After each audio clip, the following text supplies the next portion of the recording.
Hello everyone, FPL Raptor here and welcome back to another video on my YouTube channel. In today's video we have my double Game Week 24 preview but also a bit of a chip strategy guide as well, looking at not only this game week but also future game weeks too. If you do enjoy today's video, please do smash that like button, and if you're new around here, make sure to subscribe as well. But without further ado, let's jump into it.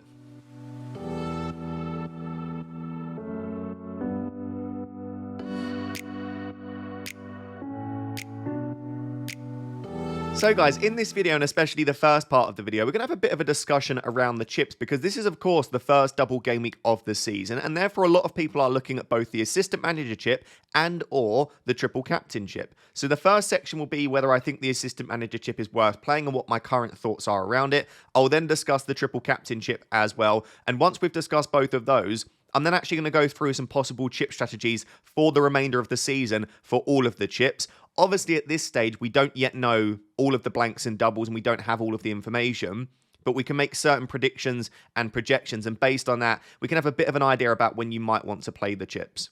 So hopefully that'll be helpful for you, and if you do enjoy the video, please do smash that like button, and please do subscribe. Trying to hit 145,000 before the end of the month, which is a bit optimistic, but if you haven't yet subscribed, I would really appreciate it. So the first chip, assistant manager, I'm not going to categorically sit here and say I would absolutely play it in 24 or I would absolutely not play it in 24, because it's a new chip. I don't know when the optimal time to play it will be, because firstly, we can't predict the future, but also, this is a bit of a test for us. It's not like we have previous seasons to go off and say it's absolutely worth using in this week, or it's absolutely worth using for a stronger team or a weaker team. We just don't know that. So I'm just going to give you my thoughts around it, what I'm currently thinking, and of course I'll update this across the coming game week. So the first thing for me, I absolutely want to use the chip in a double game week. Lots of people have pointed out some really nice spells of 3 games where you can back teams that might have a table bonus, or you can back teams that have absolutely excellent fixtures.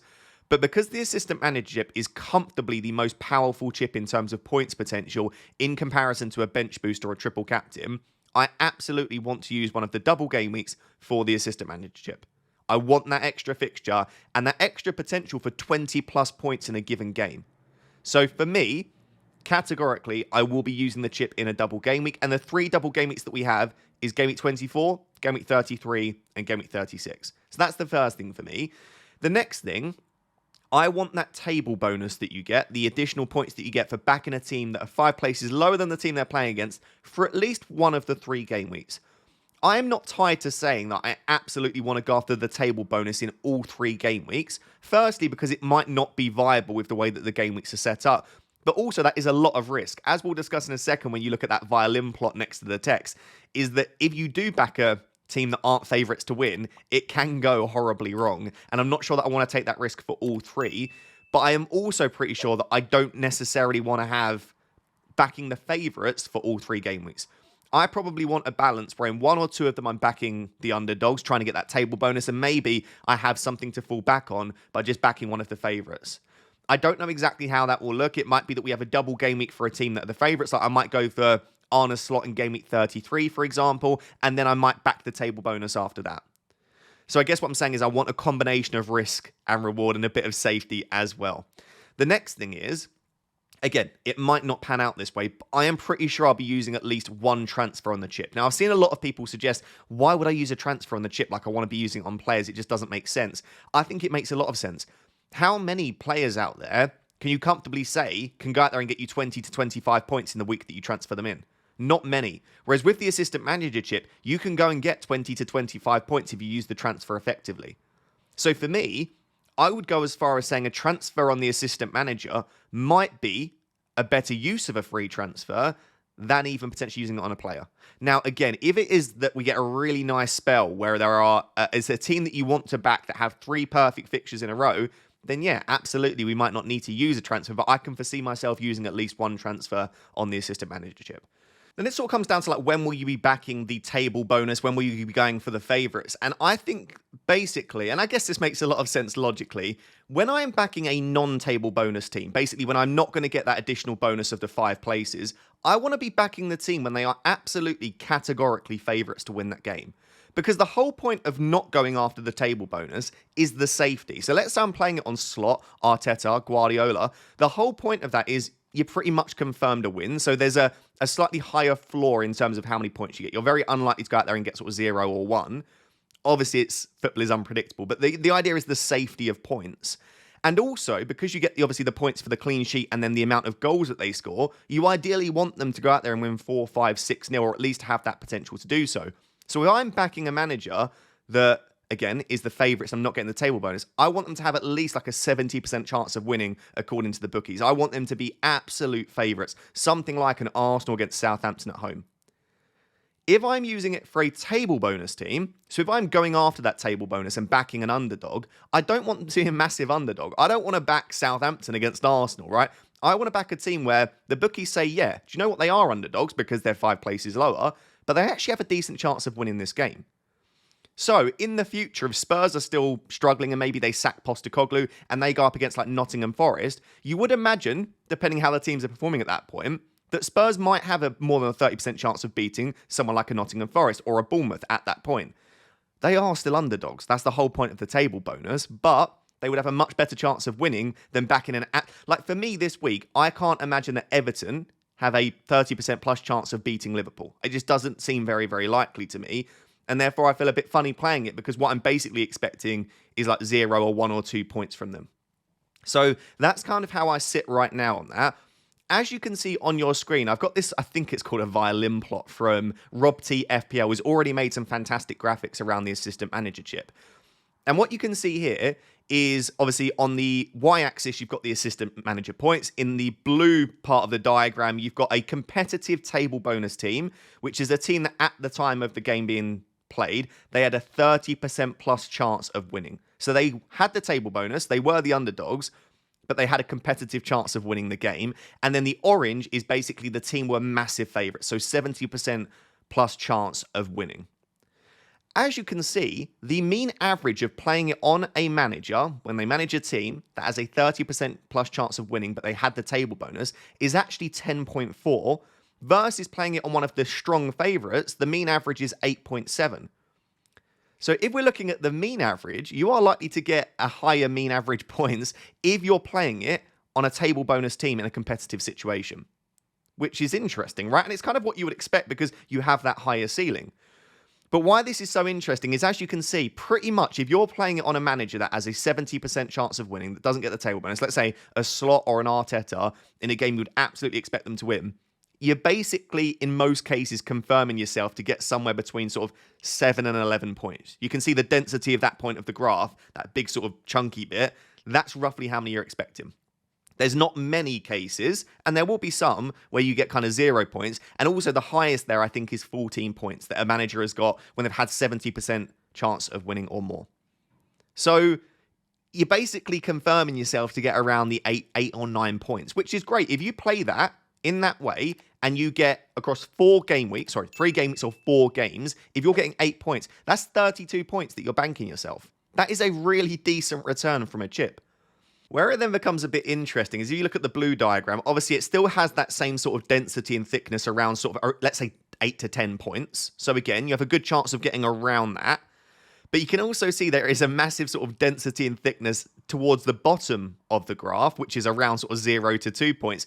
But also the top part of the graph, which is we're looking at around 20 points, maybe 18 to 20 points. And that's exactly what Moyes got this week when he won 1-0 against Brighton, because he had the table bonus, the clean sheet, the goal points, of course. So this, you probably don't need a graph for me to explain this, but with playing for the table bonus, the mean will be slightly higher, but you have a good chance of getting, or a decent chance of getting, a really big score, but you also have a decent chance of getting very little, sometimes 0. And it's about how much you want to risk with the most powerful chip in the game getting 0 points. Like, you could conceivably, this would be awful luck, but you could conceivably get like less than 5 points if you were to try and attack the table bonus for all 4 of the games that you were playing, all 3 of the game weeks that you were playing it in. Do you want to take that much risk? And that's when it comes back to me saying having table bonus for all 3 game weeks is probably not necessary, and that I probably want to attack the table bonus for some of the game weeks, maybe 1 or 2, but potentially not all 3, unless it just aligns itself perfectly. So that's kind of where I sit right now. So then when we come back to Game Week 24, because this is the Game Week 24 preview, I don't like the assistant manager chip because I don't like the doubles in terms of what am I looking for, right? So for Liverpool, I don't think they'll have a 70% chance of beating Bournemouth. And if they do, for me, I don't feel comfortable sitting here and saying they are absolutely strong favourites to beat Bournemouth. There is a chance that they slip up in that game, especially Bournemouth away. I could see that being 1-1. Do I see a clean sheet for Liverpool? Not massively, so you lose the clean sheet points. Do I see them going out and putting 3 or 4 goals past Bournemouth? It's absolutely possible if it's sort of a fast-paced game, but again, I'm less confident. We then move on to the Everton game. It's a Merseyside derby. I don't know how that's going to go. It's the final Merseyside derby at Goodison Park, I believe. We know that last season Everton did very well against them. I could see that being a bit of a low-scoring game. Yes, they might get the win, but I guess what I'm saying is, if again, I'm backing a team that are the favourites, I'm not getting the table bonus like Liverpool, I would want it to be banker fixtures, more like the Ipswich game, in all honesty. That's a much better game to back.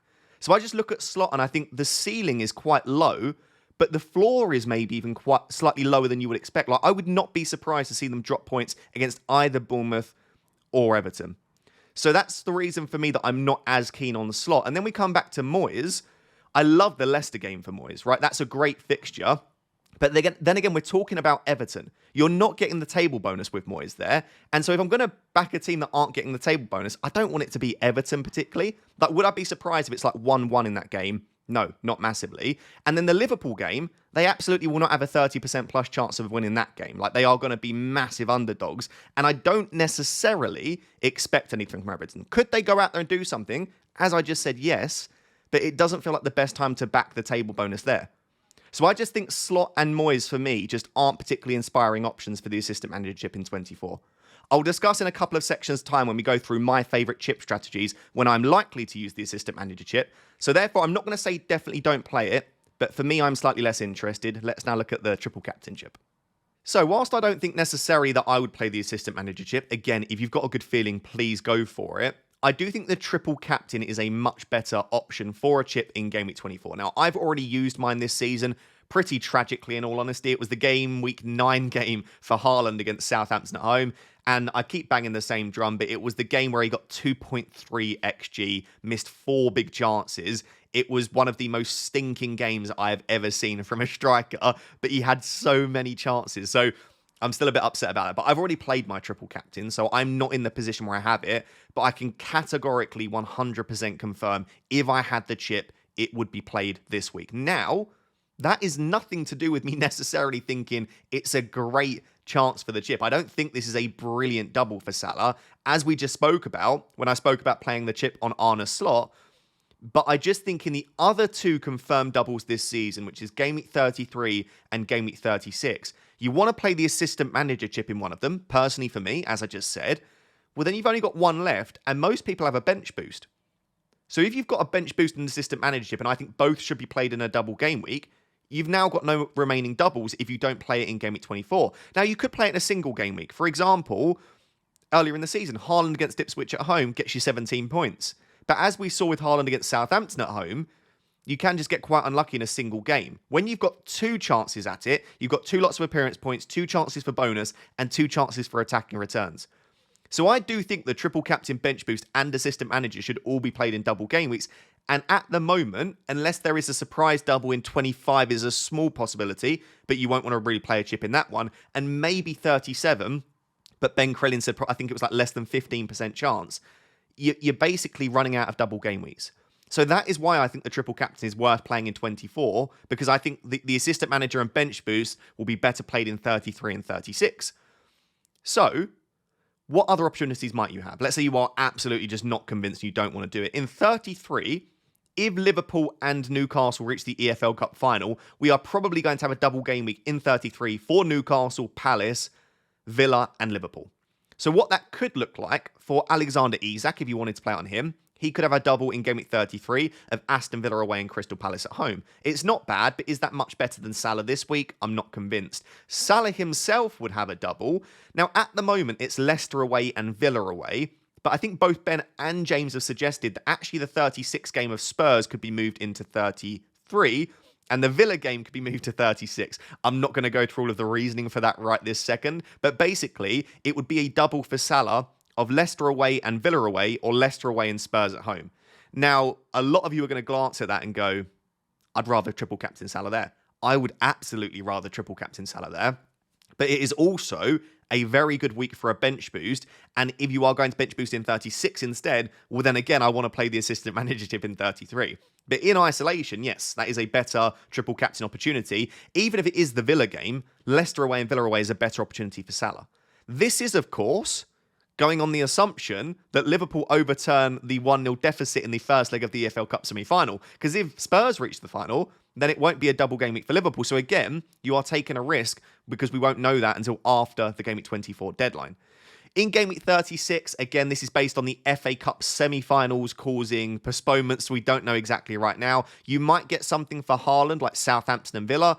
At that point, will City have anything to play for? At that point, will Haaland be in a good or bad run of form? We don't know. And Palmer's possible double. And again, this is assuming that these teams progress in the FA Cup, but it could be something like Everton at home and Newcastle away.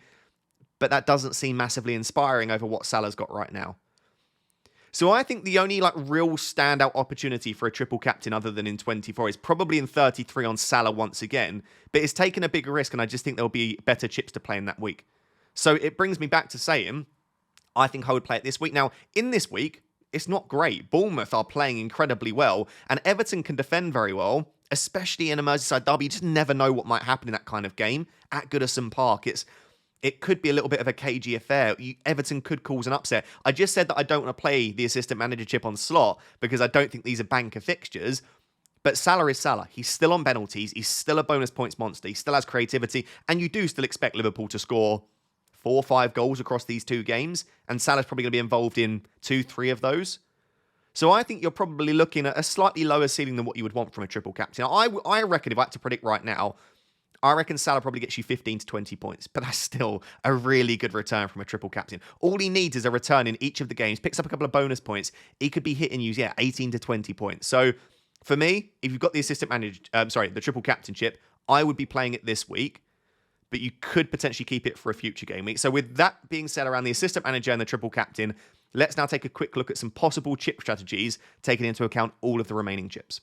So guys, let's take a look at the best possible chip strategy. So very briefly, because I've shown you this already, and we've already been speaking about sort of the blanks and doubles, but what the schedule looks like right now is a double game week this week for Everton and Liverpool, a blank game week in 29 for the 2 teams that reached the EFL Cup final and the 2 teams that they play against, projected right now to be Newcastle, Palace, Liverpool and Villa, all blanking. Then a double game week in 33, most likely for the teams that blank in 29. So again, that would be a double game week for Newcastle, Palace, Liverpool and Villa on the current projections.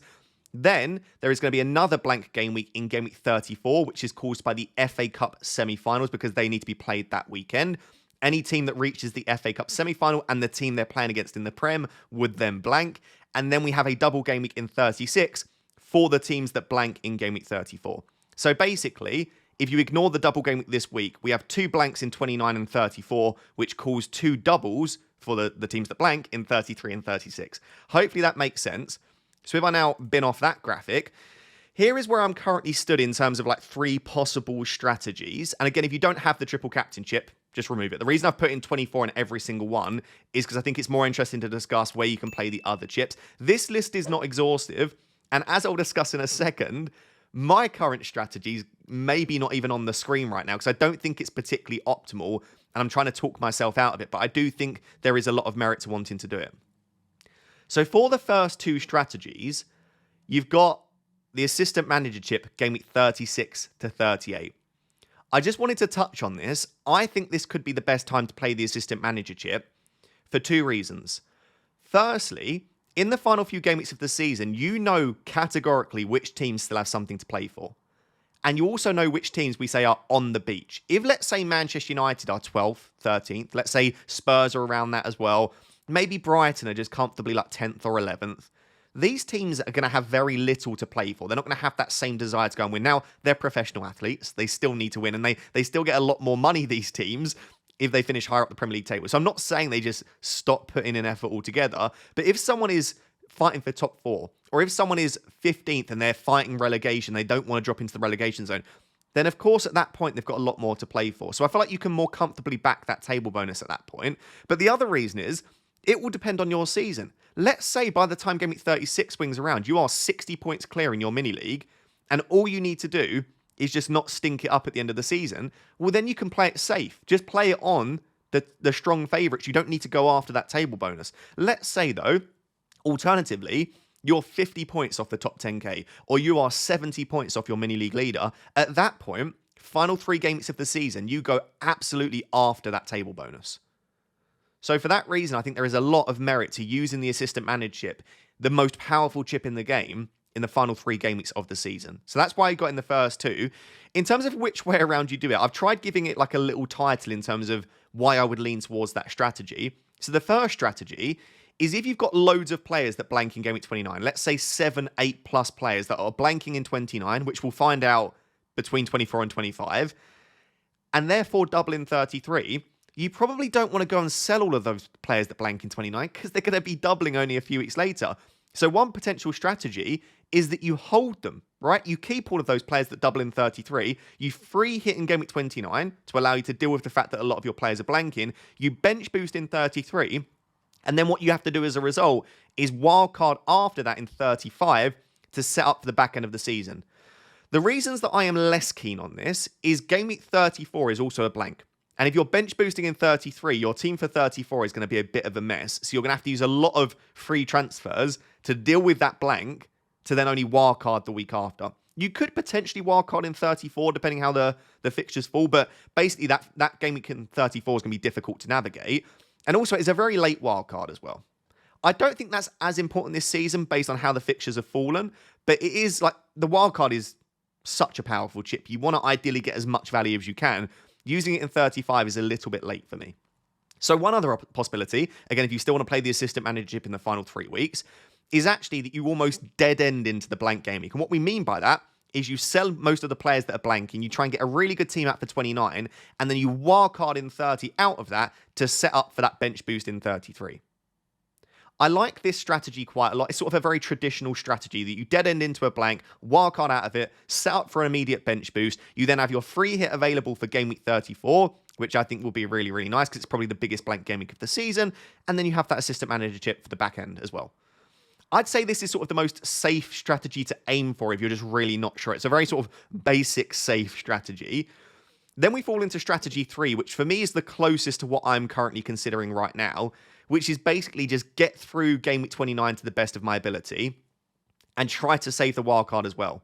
So what that could look like then is the assistant manager chip from 31 to 33, because the fixtures fall quite nicely. There's that double in 33, free hit in 34 to deal with the biggest blank of the season, wildcard out of that into a really strong team for the back end, and then potentially bench boost in what is likely to be the biggest double game week of the season in 36.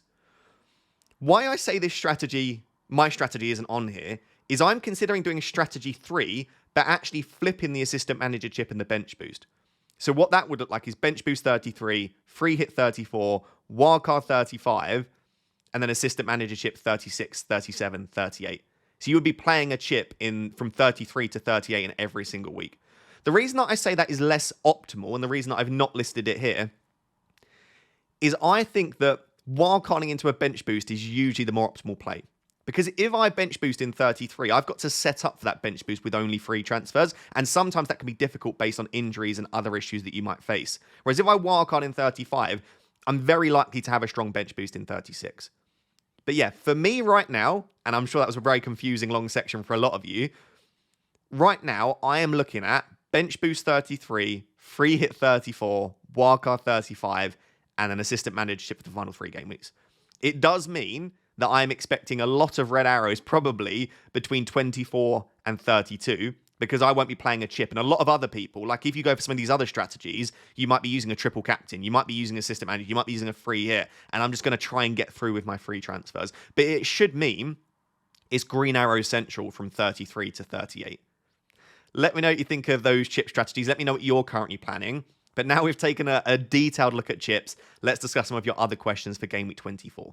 So lots of questions coming in around now 5.5 million Ndiaye, obviously with Calvert-Lewin very likely to be out for Game Week 24 and beyond. Not only are Ndiaye's minutes secure anyway, but he's now also probably on penalties because he did take a penalty in Game Week 23 in the absence of Dominic Calvert-Lewin. So do I think you should go out there and buy Iliman Ndiaye? Maybe, maybe not. So for me, if you want the simplified version, I would not go out there and buy any Everton players for the sake of buying an Everton player. So for me, something like Raya to Pickford is a very popular question this week. I have no issue with that. Pickford will probably score very similarly, but therefore it's only a transfer I'd make if I needed the money. Mikalenko, I think's fine. O'Brien, I think's fine. Tarkovsky, I think they're fine. But I wouldn't go out there and buy them just for the sake of having an Everton player. And it kind of is the same for Ndiaye, right? I would only go out there and get him if a downgrade from Wood to Ndiaye allows you to go from, I don't know, something like Enzo Fernandez to Mbeumo in the midfield, then obviously that's worth doing. But just going out there and selling Chris Wood, Mateta, all of these really decent players for Ndiaye, it doesn't feel that exciting for me. And I'm going to explain why in a second, because I just don't think Everton are a particularly good team and a particularly good attack. And people will say, yeah, but new manager, even since the new manager's come in, there's still not been a massive uptick in terms of Ndiaye's underlying data. So fixtures-wise first, double game week's great. I will just say, Everton have the same set of fixtures they've always had, and then we've just chucked in an extra fixture against the best team in the league in Liverpool. Does that make me now want to go out and buy Everton players? No. Would you, and I'll pose the question to you, I asked this on FPL Therapy as well, but would you have bought Iliman Ndiaye if, I say his name differently every time I say it, if there wasn't a double game week this week? I don't think anyone would go out there and buy Everton players right now. And really, you can say that the extra fixture is the Leicester game, but that Leicester game was always there. So all we've got is an extra fixture against Liverpool. So I find the clamour a little bit more difficult for Everton players right now. But anyway, the Leicester game is fantastic. Just view the Liverpool game as a bonus. And then after that, they're actually okay. Like Crystal Palace, United, Brentford, Wolves, West Ham. That's a decent run of fixtures. The good thing about Everton, we just spoke about blank game week 29. West Ham at home is a really nice fixture in blank game week 29. After game week 29, the fixtures are absolute horror. Right? So you might, if you end up loading up on Everton players, you might find yourself in a position where you almost have to wildcard in game week 30 because you are not going to be wanting Everton players from 30 and beyond. But anyway, I guess what I want to say is the fixtures are pretty good, although they're not much better than they were recently before the double was announced, and I don't think people would have been particularly interested. In terms of Ndiaye, right, he's not a forward. So in case you just don't watch Everton, he is a wide player. And as you can see by his touch map, most of his good work is done in quite a deep sort of left mid, left wing role. Does he still get into the box? Absolutely, right? You can see by the blue touches in the box, he's still getting into the box, but he's not in that really advanced position. If I compare him to someone like Mbeumo Wissa, who I'll discuss in the next section, Mbeumo Wissa spends most of his time in the box, right? He's a 9 essentially. So I just think that with him, you've almost got a reverse out of position player where he's listed as a forward, but he's not really playing as a forward. Now, obviously, in the absence of Calvert-Lewin, you never know if he might take up more of a forward role, but this doesn't look overly promising. It's the data for me. And people can say they hate underlying data, they hate expected data. This is why XG is useless. That's absolutely fine. Like, there are so many ways to play this game, but I cannot look at that data and say that he's a great option. His non-penalty expected goals for the first 20 games is 0.11. That puts him like 180th in the Premier League. Most defenders that we have in our teams have better goal threat. Gabriel has greater goal threat. We have greater goal threat from Munoz. We have greater goal threat from pretty much any centre-back that's ever headed a ball probably has slightly greater goal threat than Ndiaye from open play. Then when you look at also his assist threat is non-existent, right? It's again, most left-backs and right-backs have greater assist threat than that, 0.05. So he's not creative and he's not a goal threat. It's just awful, awful data. That's like suggesting that it'll get you a non-penalty goal every 9 games or so. Even if you have him as a really good finisher, which I don't think he is, you're still looking at a goal every 7 or 8 games based on that data. Now, since Moyes has come in, yeah, there has been a little bit of an upturn in his data, but it's not very good. 0.18 still is not impressive. That is, if he plays 90 minutes in every game, still not even one non-penalty expected goal every 5 games. So will he get you some goals over this period? Probably, but it's just such unexciting data. Like 0.03 expected assists, again, since Moyes has come in over the last 3. So we're just looking at a player that is not creating high-quality chances for his team and isn't getting high-quality chances either. You can see that his big chance involvement has doubled, but that's because he took a penalty. So I want to sit here and say that he honestly, if I was just looking at the data, I'd say that's a terrible option in FPL. Like I would sit here and say he's terrible, but some context needs to be applied. Firstly, 3 games is a very small sample size. It might be that he continues to trend in the right direction under Moyes. His data might start to improve. And we don't yet know exactly, again, how they're going to set up in the absence of Calvert-Lewin. Also, it is a double game week with 2 home fixtures, and he plays in 29, and for a lot of people, he's their 8th attacker. Finally, he is now on penalties, and you guys know I'm a sucker for a penalty taker. He doesn't have to play well in the double. If he gets 1 penalty in the double, plus appearance points and bonus, he can come away with 11 points in the double, doing absolutely nothing. He didn't have a shot, by the way, in Game Week 23. He didn't have a single shot in Game Week 23 outside of the penalty, right? So this just goes to show the value of penalty takers. So I think taking into account the context of the fixtures, the double, the price, the penalties, and the slight unknown in terms of how he might trend under Moyes, I think he is an okay option, but only if you desperately need to free up the funds.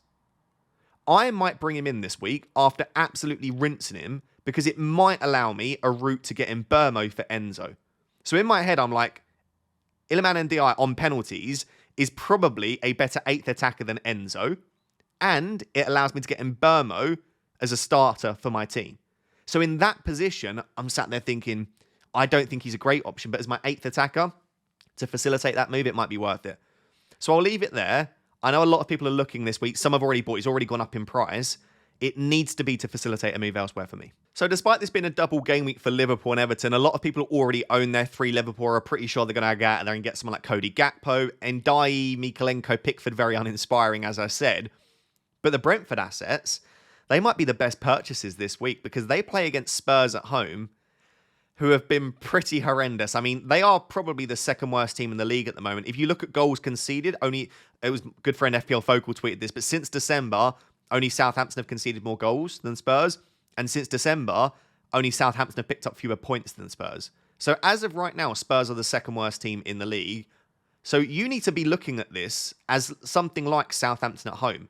Now, the only caveat I will put on this Game Week 24 game is the quality of the players at Spurs, whilst that has not been shown pretty much all season, especially in recent months.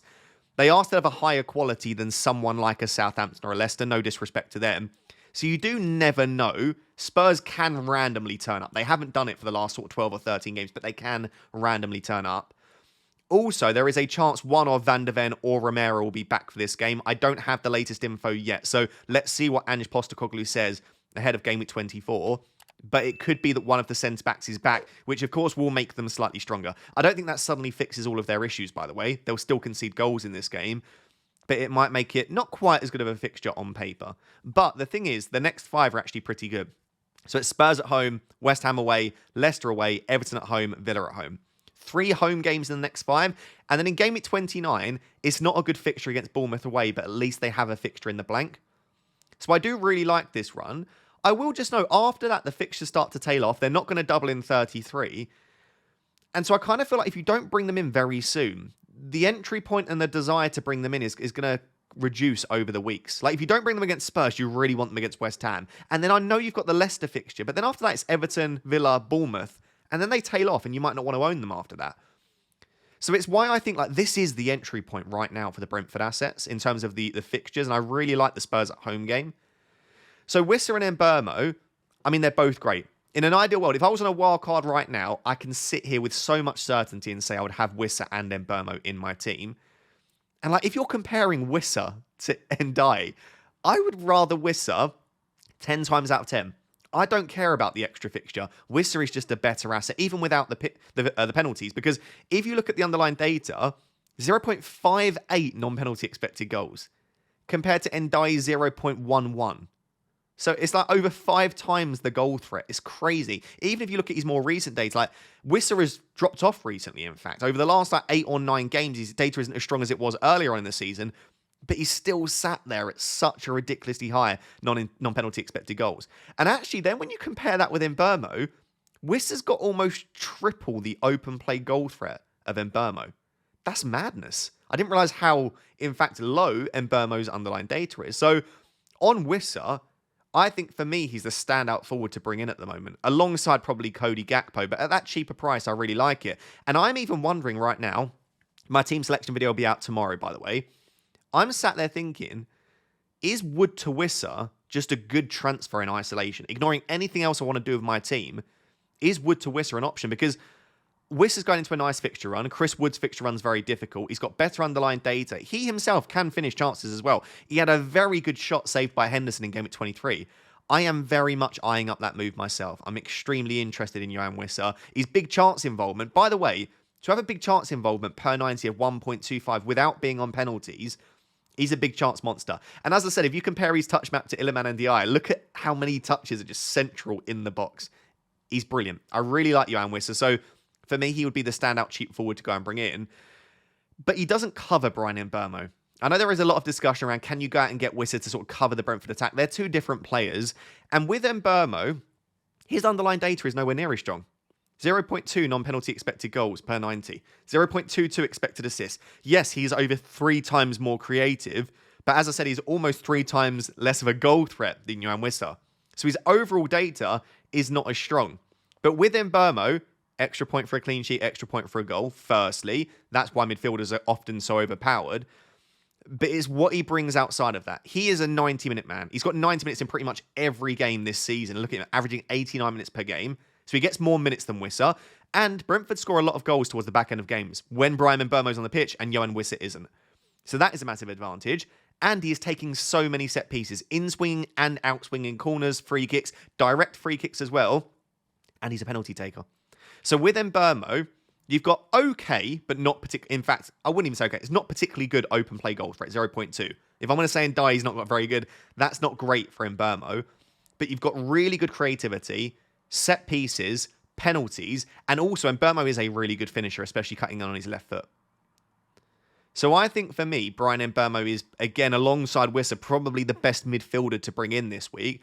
And what I then have to decide is it worth selling Bruno Fernandes for Bryan Mbeumo? Both on penalties, both take set pieces, both have almost identical underlying data, but Mbeumo's playing for a better team and a better attack, and he's just a little bit more consistent for me in terms of attacking returns.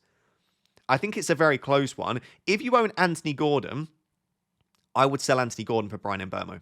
I think the fixtures are better, he's on penalties, and he's on all set pieces, whereas Gordon's only on in-swinging corners and a couple of free kicks. So I just think Mbeumo is a better asset than Gordon for me. I'll leave it there. I just wanted to say, don't get too caught up in the doubles. Look at Wissa and Mbeumo, because for me, they're two of the best players to bring in this week. So guys, if you're still watching at this point, please do make sure you subscribe. But the final question I had was around the Bournemouth midfielders. I know this obviously isn't the entry point against Liverpool at home. Next week is when you want to bring them in against Southampton. And I really like the Bournemouth mids. We'll discuss them in a lot more detail next week. But lots of people wondering, who is the best cheap midfielder to buy from Bournemouth and how do I feel about bringing them in? If you need to make a transfer this week to downgrade, to afford an Mbeumo, a Trent, a Gakpo, absolutely go and get a Bournemouth mid. There's no point bringing in someone like a Rodgers to then move to a Bournemouth mid. You might as well bring the transfer forward. And even if you have to start them, they could definitely get a result against Liverpool. So I really like it. In terms of who I would bring in, I'm going to let the guest on my podcast, FPL Therapy, take this. If you don't know, if you've watched to this point, by the way, you clearly like long-form content and you clearly don't mind listening to me ramble about FPL. This season, I started an in-studio podcast called FPL Therapy, which is released every week, usually on a Tuesday at 8 a.m. UK time. And this week's guest was Brad Curry, who is an international cricketer, but also a massive Bournemouth fan. And we spent over 30 minutes on that podcast talking about Bournemouth, the best players to buy, the defenders, the midfielders, and much, much more. So I'll play a little teaser now, but definitely go and check out FPL Therapy this week if you want a more in-depth chat around the best Bournemouth mids to buy. So I'm going to come in with the big question. Okay, so everyone's looking at a Bournemouth midfielder right now. You've got Dango Ouattara at 5 million, Clive at 5.7, Semenyo 5.6. Obviously, there is a big gap then between Dango and Clive and Semenyo. Yeah. Let's say at first, people can afford any of them. Yeah, should be able to as well. Talk to us about who you would go for, and is it clear cut? It's not clear cut at all. It really isn't. I genuinely, over the 5-week period, you like to think they'll be sort of semi-equal. And they have been over the last 5 or 6. Yeah, I saw Vocal or Oscar posted a picture of it all, and they were within 7 or 8 points of each other. Obviously, that's Dango's only moved to number 9 since the Chelsea games. That's 3 game weeks of info from him there. If you force me into it, I would just go Clivert. purely for the pens. I know you love a penalty taker. I do love a penalty taker. It's going to be your favourite. But yeah, Cliver, he's. I feel like he's trying to take on like the mold of our talisman now. We've never really like had that. We are a team. So yeah, sort of. If I was pushed like gun to head, Cliver, I think Dango versus Semenyo is really interesting. So guys, like I said, please do go and check it out. Massive shout out to Brad for all of the insight that he brought. And there is a much longer chat than what you just saw there. But for me, I think the short of it is you probably can't go wrong with any of them. And I don't mind a cheeky punt on Dango Ouattara. So guys, there you have it. That is the Game Week 24 preview and also a lot of chat around chip strategy, which hopefully has helped you out for some of the upcoming game weeks. If you did enjoy today's video and you found some use for it, please do smash that like button. And again, make sure to subscribe. We're very close to 145,000 and I can only get there with your support. Thank you very much. Until next time, which will be the team selection tomorrow. Thank you very much. Bye-bye.